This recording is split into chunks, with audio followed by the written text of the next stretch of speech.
Boston from LaRouche's basement team, the scientific research team. And joining us from Europe is Lyndon LaRouche. And my name is Cody Jones. The concept that we need is the stream within the stream. That if you want to control nearby space, you have to have your processes in flight. Now, when you send something out, you will send something out and then you will have that piggybacking something else that is going to go out further. Or you have an application which you're going to develop and apply at some point there. Now, you look at the history of mankind. Mankind has been under the influence of a policy which is typified by the British policy right today. The killing of the productivity and the potential of the human being on Earth is the beginning of the problem. And this is really a violation of the nature of mankind. Because if mankind's history is we started with fire. Now, mankind is the only creature that we know of that uses fire. And the fire has not just been simply fire like the fire of the caveman or something cooking his dinner, but it's the point of going to higher technologies in terms of energy flux density, the increase of the energy flux density. This has meant we've gone through higher chemical functions. Now we've gone beyond chemical functions as such into nuclear functions and thermonuclear functions. We're now at the point that if we want to operate in the solar system itself, we have to be functioning on the basis of hyperinflation, policies, such as those of high-speed things, very high-speed things, in terms of nuclear and thermonuclear functions. So we should be functioning now at thermonuclear speeds, and we should be using instruments which operate at those speeds, which then are piled on as assignments to further operations. In other words, we have to build up the speed at which mankind is able to get acts at the kinds of issues which we face in dealing with the solar system. We've been acting like apes, not human beings. We don't even want to use fire anymore. So therefore, we're going to such low-grade technologies that we are not doing the obvious thing of sending things out, which you refer to today. Sending things out that send things out, and a controlled process. So we have to have things in float, in process, out there in space. Like take the case of Mars, which I've been fussing about lately. Now, for whole periods of time, each year, or each solar year or Martial year, we're dealing with the fact that we don't have access to Mars from Earth. Why don't we have access to Mars? Well, because we haven't put anything out there that can have access to Mars. If you want to broadcast throughout the solar system, you've got to get a relay system going there. You've got to have that kind of function going out there. And we don't have it. So for all these years, for all these centuries, for all these millennia, mankind has been sitting on his butt instead of doing things which would prepare the groundwork. If you want to take over the solar system, how do you do it? You have to build up a system of systems. Each system gives a higher layer. You go to a higher layer, a new system of a system. And we're not going to solve problems by having somebody come up with some jerky idea of a quick solution for any of these problems. We have to get out there now. We have to build up the system that we need now, and we have to build up higher energy flux density upon higher energy flux density. So we have to think of these two levels. First of all, you have a system, you said our system of propulsion. Now you put something on that system of propulsion. And you have your communication system backwards. We don't have a system of management of nearby space. We could have had a long time ago. A control of the solar system. You go back to the 1890s. In the 1890s, leading scientists were already moving in the direction of that kind of development. That's what Einstein did. That's what Planck did. And these things existed. What have we done since then? We have gone backwards. We've gone backwards in music. We've gone backwards in classical culture in general. We've gone backward at an accelerating rate through the course of the 20th century. We're now going at a higher speed of down and backward in this century. We are the now everything that Obama's been doing, everything that the British Queen has been doing, and she is actually the controller and sponsor of Obama, typifies the oligarchical system, which has been always the enemy of mankind, has been the oligarchical system. Stay stupid. Don't get too ambitious. Don't try to make any new things. Don't try to get new fuels. Like now, what are they doing now in Britain and the United States? They're saying, cut everything back. Take everything to a lower energy flux density. Kill off mankind. That's what, in effect, these guys are doing. When the other thing, which is much more interesting for us, of course, is the fact that if we simply, I was looking at this stuff now in the fourth chapter of this article I'm doing, exactly on this question. We have to think in terms of higher rates of power used to drive still higher rates of power, which is the way that this system must work. We can build accelerators of accelerators. We can bring the under control. We can get into the big league in which we can deal with things like these high-speed impulses coming in as we had recently from Russia. We can match that stuff, but by building up a system upon a system upon a system, we put things out there which are there to do the job when needed. And that's what we're not doing. And these Russian developments recently have pointed out, there's no solution to sit there and come up with a magic solution in case you need it. You've got to build the solution into the system before the system exists that you have to deal with. We should be using the moon for all kinds of things. The moon is a wonderful place from doing some nearby defense operations. If we could put something on the moon and shoot something from there, we have a better interception shot than any other way right now.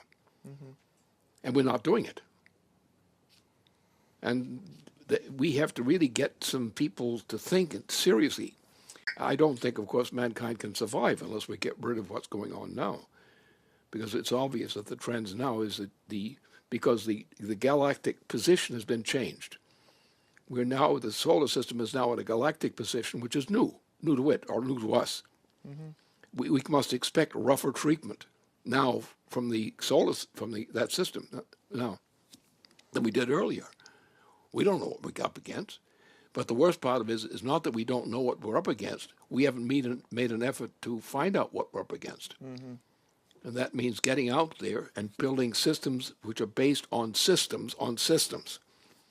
Anticipate what we need and build systems out there which are interceptors automatically at our disposal, whatever you can do electronically in getting the message out there.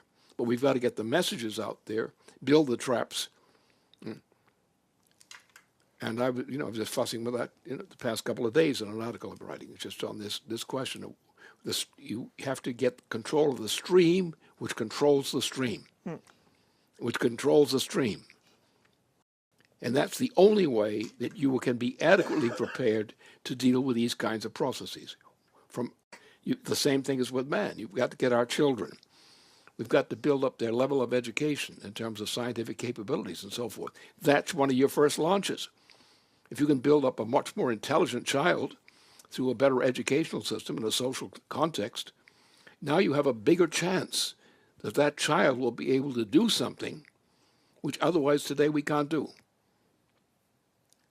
And that's where the problem is. It's a social problem. It's a failure to recognize that we are human beings. We're not just objects sitting there and threatening to shoot a bad, Buck Rogers instrument out there against something.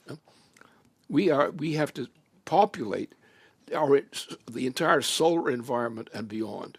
We have to populate it with means which give us the capability of planning and designing systems which we need even for simple defense of mankind.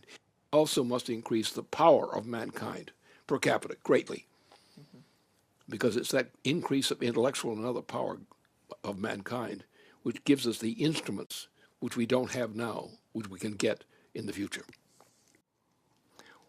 I would say that we have another aspect on this thing which is very important to mention at this point. The key problem we have which is a legacy of other problems, of course, is the fact that we'd had a recent conference in Washington area.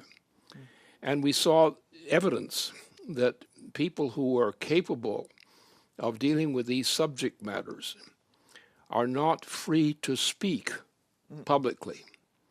And therefore we have a lack of the mobilization of the people whose joint efforts, if combined, would accelerate the ability to deal with these problems. Our major problem is political, in the sense that we have to realize that science is highly political, especially now.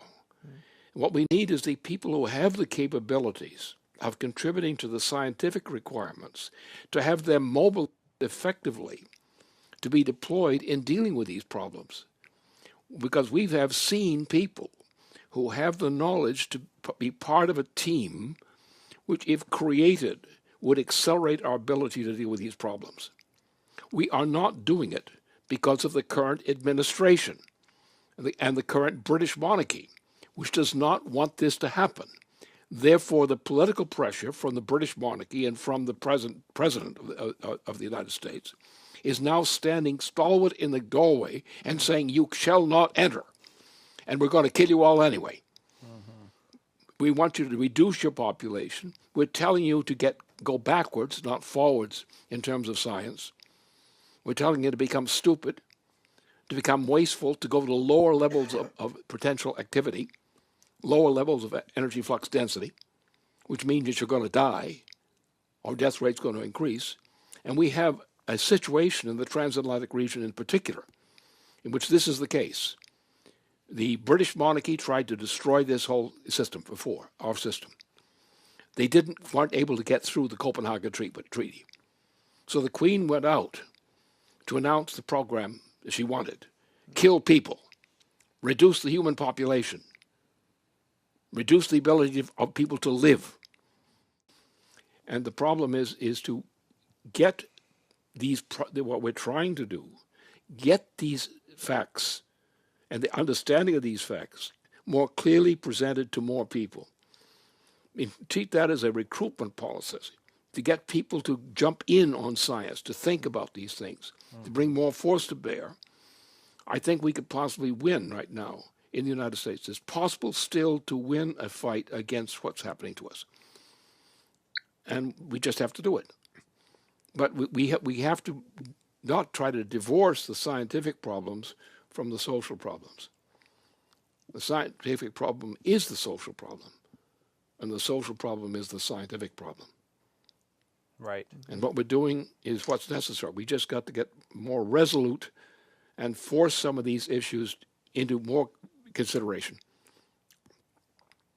Because we're on the edge of a general breakdown crisis of civilization. And this is no time to weep. This is time to get out there and change things. Right. And it goes back to the point you're making, Lynn. It really does go back to the fight of Prometheus versus Zeus. And that's what people need to realize, is that politics and culture are the most political of issues. That the oligarchy saw it was necessary to punish Prometheus for what? For bringing things like poetry, things like astronomy, for bringing fire to mankind. Because the oligarchy recognized that through culture and science, you liberate the masses to act as humans. And when they act as humans, they cannot be controlled and herded like animals. And so the oligarchy has always found it in their interests to keep the masses of mankind away from science, away from culture, to keep them dumb with their nose in the dirt, because then they can be controlled, they can be herded, and they can be used for an oligarchical purpose. But an oligarchical purpose is one which is ultimately means extinction for all mankind, including the oligarchy. And so I think it is important that we really get out there and get people to understand that there is no separation of science, culture from politics. That politics is always determined by science and vice versa. Science is always being manipulated by politics, by the idea of the fight between the humanist and the oligarchs. And yeah, that's going to be important to get that idea clear in the minds of the population. Well, I should have something for you on this thing by next week sometime. All right, well, we'll look forward to it. So I think for today, that should bring things to an end.